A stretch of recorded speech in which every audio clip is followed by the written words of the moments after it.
Uy, mga mahilig sa nakakatakot na kwento. May nakakakilabot akong kwento para sa inyo ngayon. Paniguradong magtataasan ang balahibo ninyo. Isipin ninyo ito, isang maliit at tahimik na baryo sa probinsya ng Antique. Ang kwento natin ay tungkol sa apat na magkakaibigang sina Mario, Caloy, Mylene, at Christina, na nagpasyang umakyat ng bundok noong bakasyon nila. Sumakay sila ng bus at nakarating sa baryo ng alas 8 ng umaga. Dahil wala silang mga modernong gadget, umarkila sila ng tricycle papunta sa liblib na baryo kung saan nila balak umakyat ng bundok at babalik din sa gabi. Habang nasa biyahe, nagtanong si Caloy sa driver. "Manong, hanggang anong oras biyahe dito sa baryo?" Sagot ng driver, "Hanggang alas 5 lang ng hapon." "Huwag kayo magpagabi, delikado at hindi kayo taga rito." Sinimulan nila ang pag-akyat, nag-enjoy sa araw, at kumain ng tanghalian sa bundok. Pero habang tumatagal, napansin nilang alas 3 na ng hapon at hindi na nila maalala ang daan pabalik. Nakasalubong nila ang isang matandang babae na mahaba ang puting buhok at nagtanong ng direksyon. "Diretso lang kayo diyan, pababa na yan ng baryo. Magmadali na kayo, gagabihin na kayo," sabi ng matanda sa mahinang boses. Natuwa sila at dali-daling bumaba ng bundok, pero parang walang katapusan ang layo.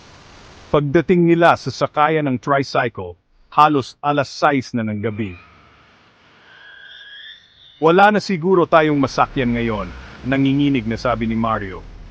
Habang naglalakad, may nakita silang kubo na may maliwanag na lampara sa loob. Dahil desperado na, kumatok si Mario at humingi ng matutuluyan. Pinatuloy sila ng isang matandang mag-asawa. Sinabing wala nang masasakyan hanggang umaga. Sa loob, simple lang ang kubo, may silid na kawayan kung saan sila pwedeng maglatag ng banig para matulog. Hindi makatulog si Mylene, kaya nagbasa siya ng pocketbook gamit ang flashlight.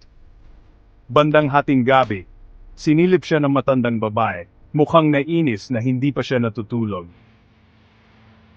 Naggunwari si Mylene, natulog nang sumilip ulit ang matanda sa kurtina, at tuluyan na siyang nakatulog ng alas 2 ng umaga.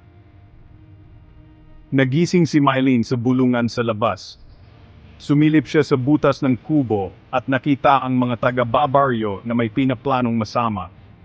"Jackpot tayo ngayon. Marami tayong maihahaw na kane," sabi ng matandang lalaki, na nagpatindig sa balahibo ni Mylene. Takot na takot, ginising niya ang mga kaibigan, at napagtanto nilang nasa baryo pala sila ng mga aswang. Biglang may narinig silang paparating na sasakyan.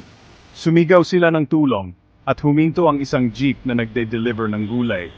Iniligtas sila ng driver at ng mga kasama nito, at dali-daling tumakbo palabas ng kubo ang magkakaibigan, habang ikinukwento ang kanilang karanasan.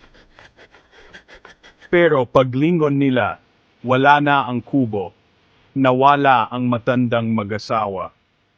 Ginugol nila ang natitirang gabi sa jeep, nanginginig sa takot, at bumalik sa kanilang probinsya.